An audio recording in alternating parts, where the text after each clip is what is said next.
سيدنا محمد وعلى آله وصحبه أجمعين. اللهم صل أفضل صلواتك على أسعد مخلوقاتك سيدنا محمد وعلى آله وصحبه وسلم عدد معلوماتك ومداد كلماتك كلما ذكرك وذكره ذاكرون وغفل عن ذكرك وحمله الغافلون. اللهم لا علم لنا إلا ما علمتنا ولا فهم لنا إلا ما علمتنا إنك أنت العليم الحكيم. اللهم أرزقنا من ظلمات الوهم وأكرمنا بنور الفهم وافتح لنا أبواب فضلك ورحمتك وخزائن علمك برحمتك يا أرحم الراحمين. آمين يا رب العالمين. قال المصنف رضي الله تعالى عنه ونفعنا به وبعلومه في الدارين إلى أن قال فلا تكن كالحمقى الذين يفرحون في كل يوم بزيادة أموالهم مع نقصان أعمالهم. Alhamdulillah, kita melanjutkan kajian kita di dalam Bidayatul Hidayah, yaitu sampai penjelasan tentang menghabiskan waktu antara zuhur sampai asar itu digunakan untuk hal-hal yang bermanfaat. Jadi sebelumnya dijelaskan oleh Al-Imam Al-Ghazali radhiyallahu taala anhu bahwa wa awqatuka umruka, bahwa waktumu adalah umurmu. Waktu yang kita lewati itu adalah umur kita. Wa umruka ra'su malika, dan umurmu adalah modalmu.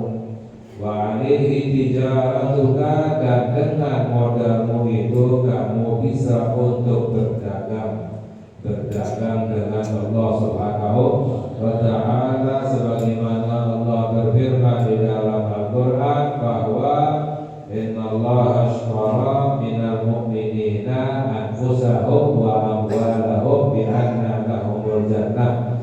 Allah berfirman yang artinya sesungguhnya Allah membeli dari hamba-hambanya nyawa mereka, harta mereka dibeli oleh Allah, yaitu dibayar dengan surga oleh Allah Subhanahu wa ta'ala. Modalnya itu adalah umurnya kita.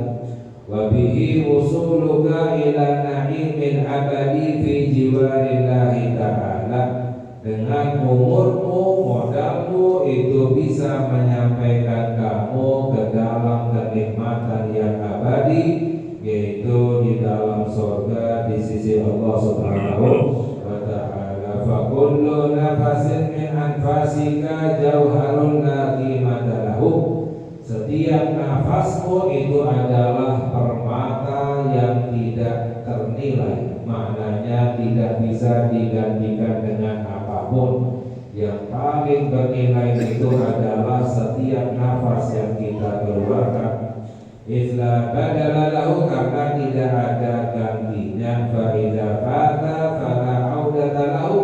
Jika sudah lewat setiap nafasnya kita tidak bisa kembali lagi.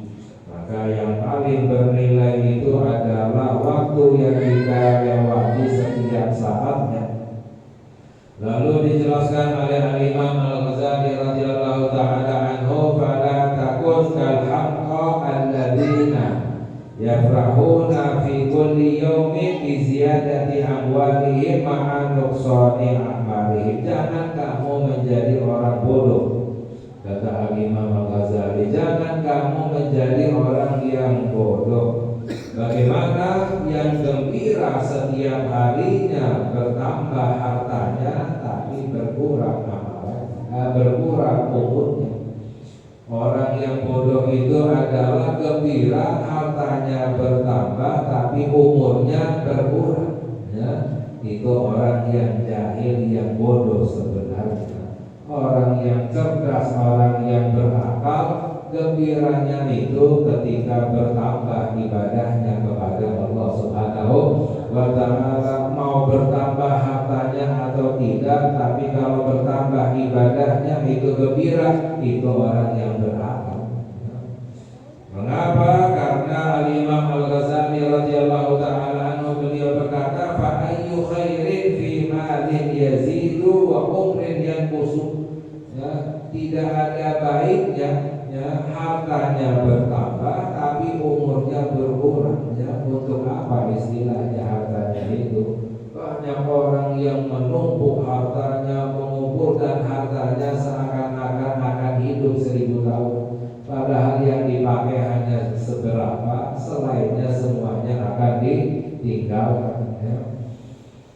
Jadi maknanya apa? Orang yang beriman, orang yang berakal itu gembiranya ketika bisa beribadah kepada Allah Subhanahu wa Ta'ala, bertambah waktunya, umurnya digunakan untuk ibadah kepada Allah, itu baru gembira. Ya kita dapat harta gembira wajar-wajar saja, kita dapat uang senang itu wajar. Tapi orang yang beriman lebih gembiranya, lebih senangnya itu ketika bisa menghabiskan umurnya untuk ibadah kepada Allah Subhanahu wa Ta'ala. Ya, sebagaimana sabda Nabi kita Sayyidina Muhammad sallallahu alaihi wasallam, man sarrahu hasanatuhu wa sa'atuhu sayyi'atuhu fa huwa mu'min. Barang siapa orang yang ibadahnya membuatnya gembira, ya dosa-dosanya membuatnya sedih, kecewa, itu tanda orang yang beriman kepada Allah Subhanahu wa Ta'ala. Jadi orang yang ya walaupun hartanya bertambah tapi ibadahnya tidak bertambah, umurnya tidak digunakan untuk ibadah, maka tidak ada baiknya. Ya. Fala tafrah illa bi ziyadati ilmin aw amalin.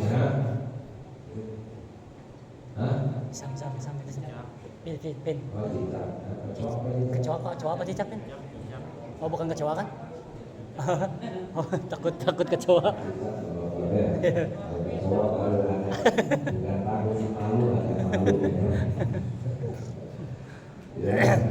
Fala tafrahu illa bi ziyadati ilmin aw amalin. Jangan kamu gembira, jangan kamu senang kecuali dengan bertambahnya ilmu atau amalan. Fa innahuma rafiqaka yashabanika fil qabri. Karena ilmu dan amalan itu yang akan menemani kita di dalam kuburan. Ya. Yang akan menemani kita di dalam kuburan kita bukan keluarga kita, bukan anak kita, bukan orang tua kita. Yang akan menemani kita, menenangkan kita, menggembirakan kita di dalam kuburan itu adalah ilmu yang kita cari dan amalan yang kita amalkan. Ya. Haitsu yatakhallafu anka ahluka wa maluka wa waladuka wa asdiqabuka. Ketika engkau masuk ke dalam kuburan, itu keluargamu akan meninggalkan kamu, hartamu akan meninggalkan kamu, anak-anakmu akan meninggalkanmu, sahabat-sahabatmu semuanya akan meninggalkan kita. Ya, yang ikut masuk ke dalam kuburan bersama kita yaitu ilmu dan amalan kita. Ya, sebagaimana sabda Nabi kita Sayyidina Muhammad sallallahu alaihi wasallam, "Idza yatba'ul mayyita salatun." Ya, yatba'ul mayyita salatun. Yang akan mengikuti mayit itu 3. Orang ketika meninggal akan diikuti oleh 3. Ahluhu wa maluhu wa amaluhu. Akan diikuti, diiringi oleh keluarganya, diiringi dengan hartanya, dan diiringi, diikuti oleh amalannya. Jadi amalannya itu orang meninggal ya diantarkan oleh keluarganya, hartanya, dan amalannya juga ikut. Bayar jadisna bayar wahid. Yang 2 akan kembali dan 1 yang akan tinggal. Yang jamahluhu wa maluhu, keluarganya akan kembali, hartanya akan kembali, dan yang tinggal itu hanya amalannya. Ini ya, jadi maknanya ya semampu kita gunakan waktu kita, umur kita untuk kita untuk ibadah kepada Allah Subhanahu wa Ta'ala. Ya, banyak orang yang menghabiskan umurnya, yang menghabiskan waktunya untuk mencari dunia, di akhir hayatnya baru menyesal. Ya, telah menyia-nyiakan waktunya, umurnya, ya, tidak digunakan untuk ibadah kepada Allah. Walaupun banyak hartanya, tapi akan menyesal. Ya, udah tua, sebentar lagi akan meninggal dunia. Mau ibadah nggak bisa lagi. Orang kalau udah tua mau ibadah semakin susah. Ya, ada aja sakitnya, ya, lemahnya, ya, pegelnya, ya, rematiknya, macam-macam sakitnya, ya. Jadi orang semakin tua semakin susah untuk ibadah kepada Allah, ya. Jadi akan menyesal, ya.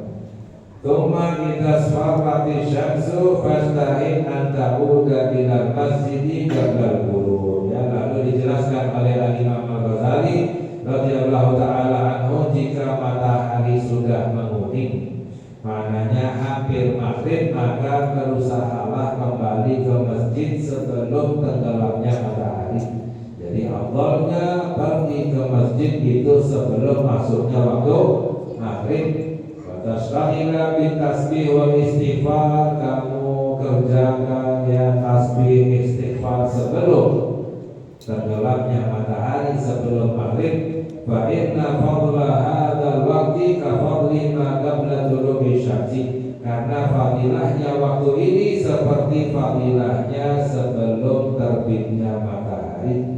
Paling afdalnya waktu zikir adalah sebelum terbitnya matahari dan sebelum terbenamnya matahari. Ya, kalau Allah Azza wa Jalla, wasabbih bihamdi rabbika qabla tulu'i syamsi wa qabla ghurubiha. Allah berfirman yang artinya, dan bertasbihlah dengan memuji Tuhanmu sebelum terbitnya matahari dan sebelum terbenamnya matahari. Ini waktu yang paling afdal untuk berzikir. Dalam riwayat, orang sebelum terbitnya matahari dan sebelum terbenamnya matahari zikir itu, walaupun di waktu-waktu yang lain tidak berzikir, mendapatkan pahala zikir sepanjang hari, sepanjang malam, ya.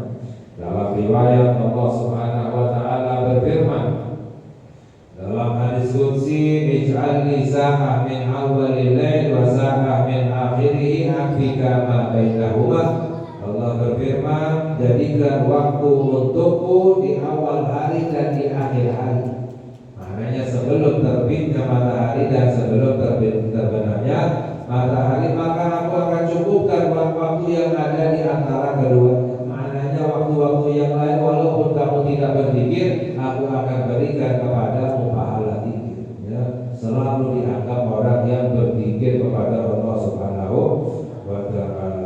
Waqra qabla ghurubi syamsi, lalu Al-Imam Al-Ghazali memberikan amalan sebelum terbenamnya matahari, sebelum maghrib, bacalah ya di antara amalan yaitu membaca surat wasyamsi wa duhaha, dan juga membaca surat wal laili idza yaghsha, dan juga membaca surat wal muawwidhatain al-falaq dan an-nas, ya. Jadi wasyamsi wa duhaha dan juga wal laili idza yaghsha serta surat al-falaq dan an-nas. Wa taqrub alaika syamsu wa anta bil istighfar, ya. Dan jadikan ketika tenggelamnya matahari, masuknya waktu maghrib, kamu dalam keadaan istighfar, ya, memohon ampun kepada Allah Subhanahu wa Ta'ala, ya. Jadi ketika menjelang masuknya waktu maghrib, kita beristighfar kepada Allah Subhanahu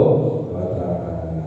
Faidah sami'tan adzan fa'ajib, ketika kamu mendengar adzan maka jawablah adzan maghrib. Wa qul ba'dahu, lalu bacalah setelah adzan, Allahumma inni as'aluka inda iqbali lailika wa ibari naharika wa huduri salatika wa aswati du'atika an tu'tiya sayyidana Muhammadanil wasilata wal fadilah. Ini salah satu riwayat doa setelah adzan. Jadi doa istighfar itu banyak riwayatnya, salah satunya ini yang biasa kita baca, Allahumma rabb hadhihi da'watin tamma wa salatin, ya sampai akhir.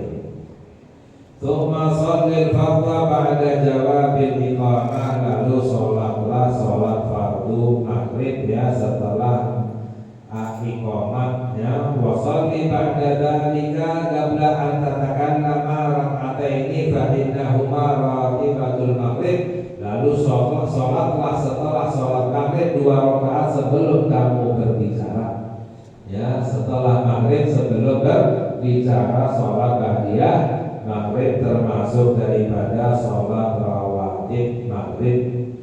Wa idza shalaita ba'dahuma arba'an tutiluha fa hiya aidan sunnatun. Jika sholat ba'diyah maghrib 4 rakaat dipanjangkan sholatnya juga termasuk daripada sunnah.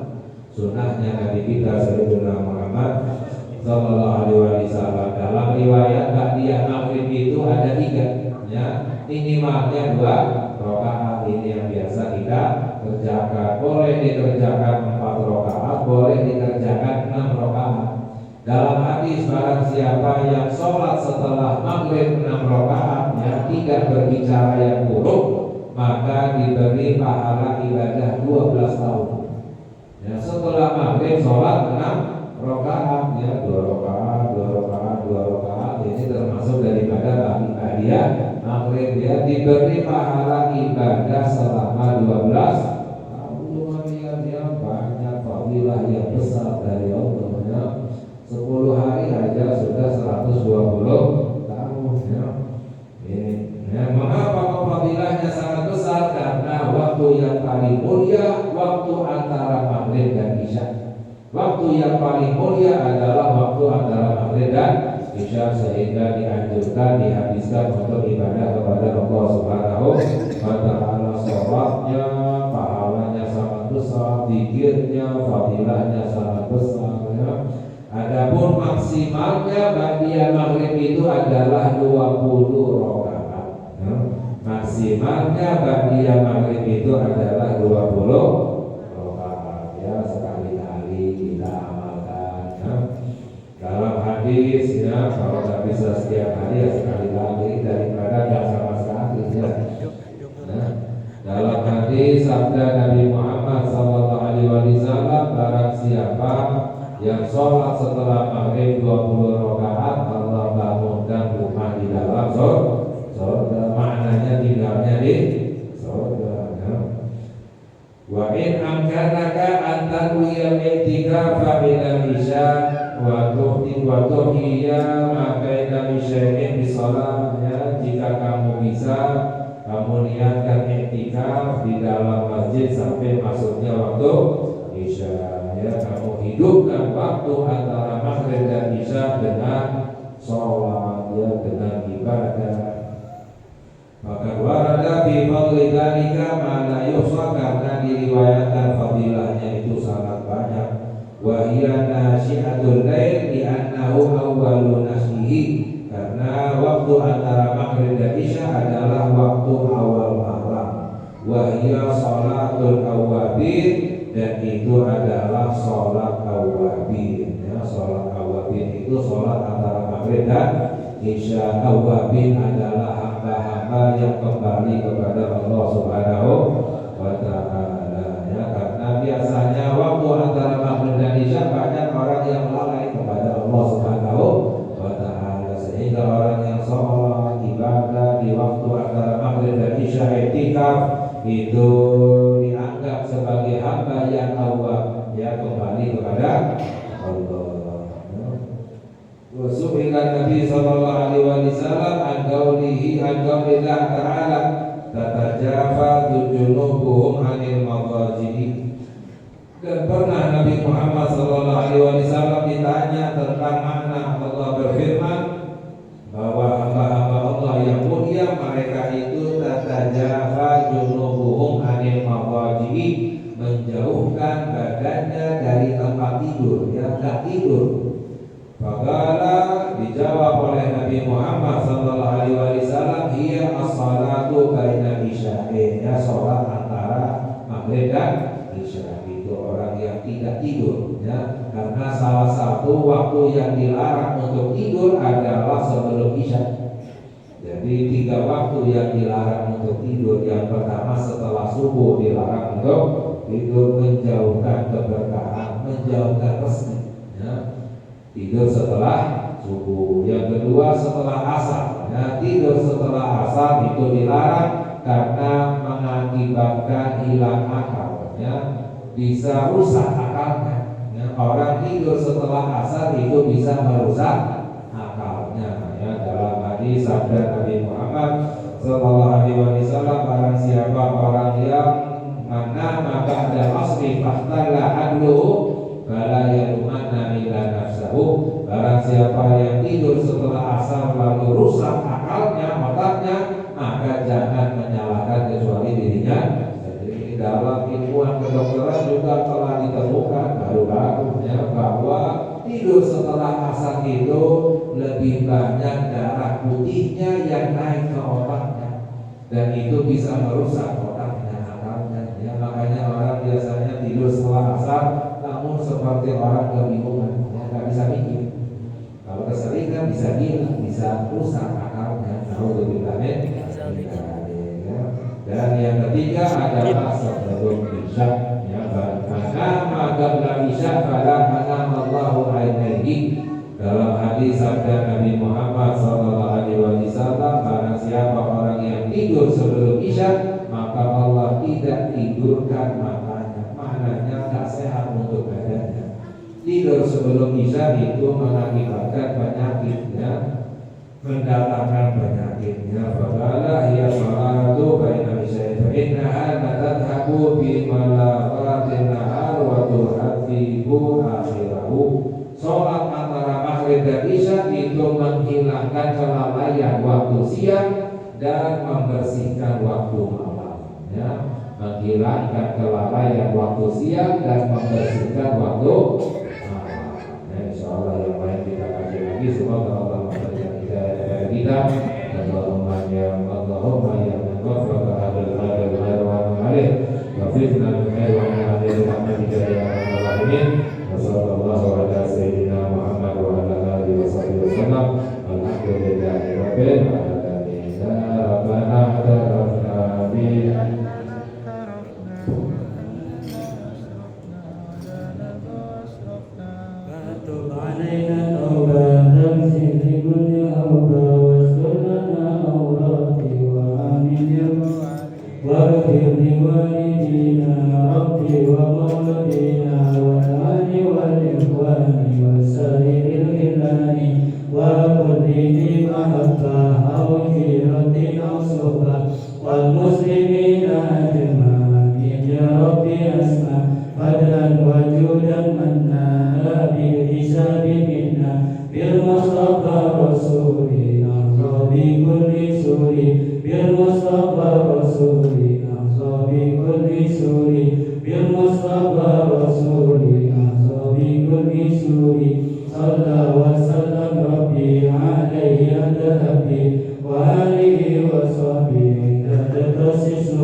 Rabbana